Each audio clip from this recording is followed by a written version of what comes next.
कुछ इंतहाई आम तरीन डेवलपमेंट्स हैं नाज़रीन इकराम। दो बड़ी अपडेट्स हैं, एक भारत के हवाले से और एक बड़ी अपडेट पाकिस्तान अफगानिस्तान बॉर्डर के हवाले से।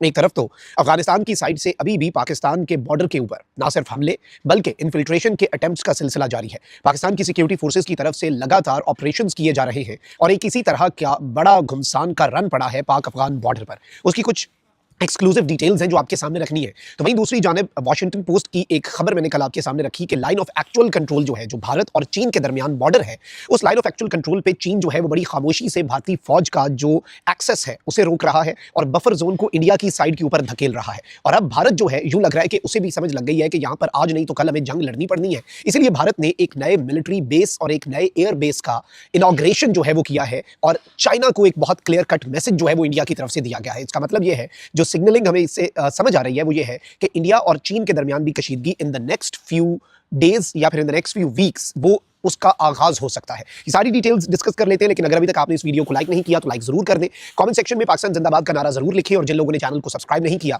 उनसे मेरी ये दरखास्त है कि चैनल को भी लाजमी सब्सक्राइब कर लें। अब जरा जल्दी जल्दी दोनों डेवलपमेंट्स का जायजा ले लेते हैं। एक चीज तो आपके सामने अब वाज़ेह हो चुकी है कि अफगानिस्तान की सरजमीन से न सिर्फ पाकिस्तान के खिलाफ दहशतगर्दी हो रही है बल्कि तालिबानी रजीम इस दहशतगर्दी की खुलकर सहूलतकार भी बन चुकी है। इस्लामाबाद G11 जुडिशल कॉम्प्लेक्स के बाहर होने वाले हमले के जो नताइज सामने आए हैं, जो तहकीकाती रिपोर्ट्स में चीजें हमें समझ लगी हैं, वो इस जानिब एक बहुत वाज़ेह इशारा है कि इनकी सहूलतकारी अफगानिस्तान से हो रही है, बल्कि खुद को हमलावर जो है वो भी अफगान बाशिंदा निकला है और उसके तमाम तर सहूलतकारों को पाकिस्तान ने ना सिर्फ गिरफ्तार किया है बल्कि इररिफ्यूटेबल एविडेंस जो है वो भी इस वक्त तैयार कर लिया गया है। अब ये पाकिस्तान के मुख्तलिफ शहरों के ऊपर जो हमलावर होने की पॉलिसी है, इसके हवाले से ये बताया जा रहा है कि तालिबानी रजीम के सुप्रीम कमांडर हैबतुल्लाह अखुंज़ादा जो है वो इस सब के पीछे है और ये उनके ऑर्डर्स के ऊपर किया जा रहा है। याद रखिएगा कि टीटीपी नहीं बल्कि तालिबानी रजीम, और तालिबानी रजीम को ये बात पता लग गई है कि भाई हमने तो पाकिस्तान के खिलाफ दहशतगर्दी अपनी सरजमीन से रोकनी नहीं, पाकिस्तान ने फिर बदले में बॉर्डर जो है वो खोलने नहीं है, ट्रेड पाकिस्तान ने करनी नहीं है और अफगानिस्तान की इकॉनमी का बेड़ा गर्क तो होना ही है। इसलिए उनका जो डिप्टी प्राइम मिनिस्टर है फॉर इकोनॉमिक अफेयर्स, इक्तिसादी उमूर का जो उनका डिप्टी वजीर आजम है, उसने ये स्टेटमेंट दे दी कि भाई हम जो है पाकिस्तान के साथ ट्रेड जो है वो बंद करने जा रहे हैं और ताजर 3 महीने के अंदर अंदर अल्टरनेट जो है उसकी तैयारी करें, क्योंकि इन्हें पता है कि भाई ये ट्रेड लंबे अरसे तक बंद रहनी है। इन्होंने इंडिया की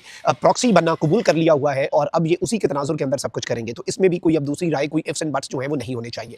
तो अब इस सब के अंदर आप ये देखें कि पाकिस्तान की सिक्योरिटी फोर्सेज ने नाज़रीन इकराम इन द लास्ट 24 आवर्स मुख्तलिफ ऑपरेशन के अंदर मुतअद्दिद खारजियों को हलाक तो किया है, लेकिन ये वो ऑपरेशन हैं जो पाकिस्तान के अंदर हो रहे हैं। लेकिन ऑन दी अदर हैंड जो अफगान बॉर्डर है वहां से इन्फिल्ट्रेशन के अटेम्प्ट्स भी अभी जारी हैं और इवन ये जो मिलिटेंट्स हैं, ये जो दहशतगर्द हैं, इनकी तरफ से भी जो कार्रवाइयां हैं उनका सिलसिला रुक नहीं रहा। अब एक बहुत बड़ा मेजर टेररिज्म का और स्मगलिंग का इन्फिल्ट्रेशन अटेम्प्ट जो है वो पाकिस्तान की सिक्योरिटी फोर्सेज ने नाकाम बनाया है और मैं ये समझता हूं कि इस चीज को भी हम अफगान सरजमीन से हमला ही तस्वर करेंगे, क्योंकि बॉर्डर जो है ना वो म्यूचुअली गार्डेड होते हैं। कोई भी मुल्क का बॉर्डर एक तरफ से खुल, अब इंडिया पाकिस्तान का बॉर्डर भी आप देख लें, इंडिया वाली साइड जो है वो वहां से किसी बंदे को इधर नहीं आने देते, पाकिस्तान की साइड इधर से उधर नहीं जाने देते, तो वो बॉर्डर म्यूचुअली गार्डेड है। लेकिन हमारे बॉर्डर जो अफगानिस्तान के साथ है उसका मसला यह है कि उस साइड पे जो चेक पोस्ट हैं वो उस बॉर्डर को गार्ड क्या करें, वो उनकी सहूलतकारी करते हैं, वो उनकी इन्फिल्ट्रेशन अटेम्प्ट्स में उनकी मदद करते हैं, बल्कि पाकिस्तान की सिक्योरिटी फोर्सेस की अटेंशन डाइवर्ट करके वो कहते हैं कि हम उधर उन्हें एंगेज करेंगे, तुम इधर से मुल्क के अंदर दाखिल हो जाना बाढ़ काट के। This is the sad reality of पाक अफगान बॉर्डर। तो अब नाज़रीन इकराम जो अटेम्प्ट हुआ है उसकी डिटेल्स कुछ हमारे सामने आई हैं। एक बहुत बड़ा ड्रग स्मगलिंग ऑपरेशन जो है जिसमें आर्म्ड मिलिटेंट्स जो है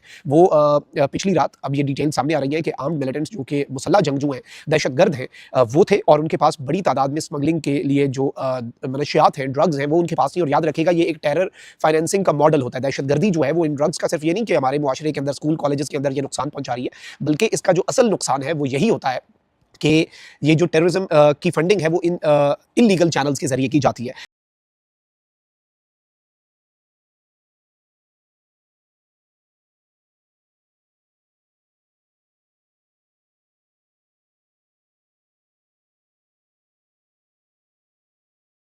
तो पाकिस्तान की सिक्योरिटी फोर्सेज ने ना सिर्फ इसे इंटरसेप्ट किया बल्कि इसे नाकाम बनाया। मल्टीपल सिक्योरिटी चेक पोस्ट जो हैं वो इस इंसिडेंट के दौरान निशाना बनी और उन पर हमला हुआ। पाकिस्तान की मुतअद्दिद चेक पोस्टें जो हैं उन पर हमला किया गया। इस चीज़ की सीरियसनेस को समझें। जो अटैकर्स हैं उन्हें रिपेल किया गया और सेवरल मिलिटेंट्स जो हैं उन्हें वहाँ पर वासिले जहन्नुम कर दिया गया और मल्टीपल सस्पेक्ट्स जो हैं उन्हें पाकिस्तान की सिक्योरिटी फोर्सेज ने डिटेन कर लिया है, जिसमें अफगान नेशनल्स भी शामिल हैं। और ये फॉलो अप ऑपरेशंस के दौरान बड़ी तादाद में जो मिलिटेंट्स हैं, जंगजू हैं, दहशतगर्द हैं, उनके अंदर अफगान नेशनल्स की एक बड़ी तादाद है, उन्हें बाज़ाब्ता तौर पर हिरासत में ले लिया गया है। ये कन्फर्म्ड रिपोर्ट है और पाकिस्तान की सिक्योरिटी फोर्सेज पर और सिक्योरिटी फोर्सेज की चेक पोस्ट जो हैं उनके ऊपर बाज़ाब्ता तौर पर हमला किया गया और ये सब कुछ इसलिए किया जा रहा है क्योंकि बॉर्डर को सील किया गया।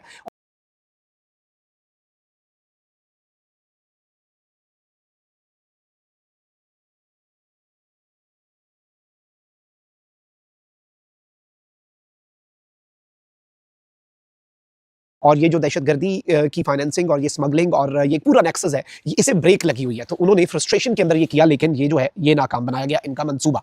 अच्छा, ऑन दी अदर हैंड अब जरा हम दूसरे टॉपिक पे आ जाते हैं। इंडिया जो है वो पाकिस्तान के हवाले से अपनी मिलिट्री डिप्लॉयमेंट तो बढ़ा रहा है, लेकिन इंडिया जिस चीज़ को इग्नोर कर रहा है वो ये है कि एक तरफ तो उसके लिए बांग्लादेश का महाज खोलने जा रहा है, जो कि कंफर्म्ड है, लेकिन on the other hand India जो है उसके लिए कुछ और मुश्किलात जो हैं वो दूसरी तरफ से, जैसे पाकिस्तान और बांग्लादेश को तो अब इंडिया भूलेगा, क्योंकि असल जो इंडिया के लिए खतरा है वो चीन के महाज से है। और वाशिंगटन पोस्ट ने ये कहा कि लेह के अंदर जो इंडियन फोर्सेस जिस जगह के ऊपर पहले रूटीन में पेट्रोलिंग करती थी, चाइना ने उनका एक्सेस ही ब्लॉक कर दिया खामोशी से, और चाइना बफर जोन को धकेलता जा रहा है इंडिया की तरफ। आपको याद होगा इससे पहले भी गलवान वैली के जो क्लैशेस हैं,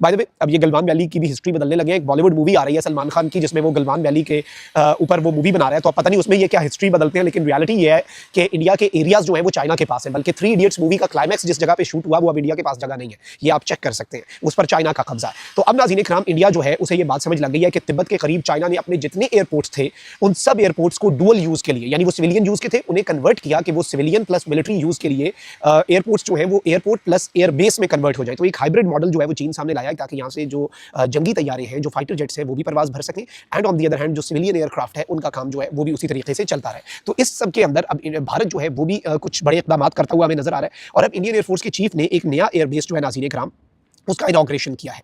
ये जो इनॉग्रेशन है ये एक डिस्प्यूटेड रीजन है लद्दाख का, आपको पता है, तो उसमें इन्होंने किया है, और ये चाइनीज बॉर्डर के करीब एयरबेस का इन्होंने इफ्तिताह किया है।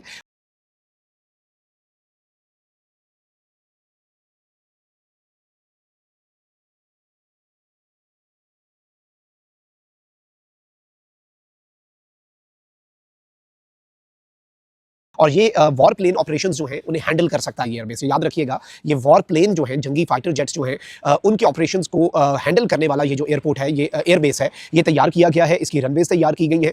और ये चीज़ इस जानिब एक बहुत वाज़ेह और क्लियर हमें इशारा देती है कि भारत को भी अब इस बात का इदराक हो चुका है कि चीन कोई बड़ा एडवेंचर करेगा, और चीन जब एडवेंचर करेगा तो इंडिया के अंदर ये सख्त नहीं है कि वो चीन के एडवेंचर को मिस एडवेंचर में बदले। वो भारत के लिए ही सिर्फ ऑफर है जब भारत पाकिस्तान के खिलाफ साथ कोई पंगा लेता है। तो इस चीज़ को भी भारत को समझना पड़ेगा कि उसके लिए अब मुश्किलात जो है उनमें चीन की तरफ से इजाफा होता जाएगा, और चीन जो है उसकी मिलिट्री माइट के आगे भारत जो है वो कुछ भी नहीं है। बल्कि चीन ने अभी सिर्फ हल्का सा पाकिस्तान का साथ दिया, PL-15 मिसाइल्स का सिर्फ एक वेरिएंट जो है वो एंड टाइम पे वो दे दिया जो चाइना का अपना था, और उसने 5 राफेल गिरा दिए। तो आप यहीं से अंदाजा कर सकते हैं कि सूरत हाल इनके लिए कितनी तशवीशनाक और कितनी परेशान कौन होने वाली है। हमारे लिए 2 महाज खोलने वाला भारत जो है, अफगानिस्तान का महाज खोलना चाहता था ना, उसके लिए अपने फुल फ्लेज 3 महाज खुल चुके हैं। पाकिस्तान के लिए तो अफगानिस्तान का महाज कहाँ एक महाज है, ना उनके पास फौज, ना उनके पास एयरफोर्स। वो चले वॉलेटाइल है, वहां पर हमारी टेंशन आपने डाइवर्ट कर दी, आपको मुबारक हो, आप कामयाब हो गए। लेकिन इस ज़मन के अंदर आप ये भूल गए कि आपके भी 2 और महाज जो है वो खुलने जा रहे हैं, और अब 2 फ्रंट नहीं बल्कि get ready for 3 front war. अल्लाह निगहबान, पाकिस्तान जिंदाबाद।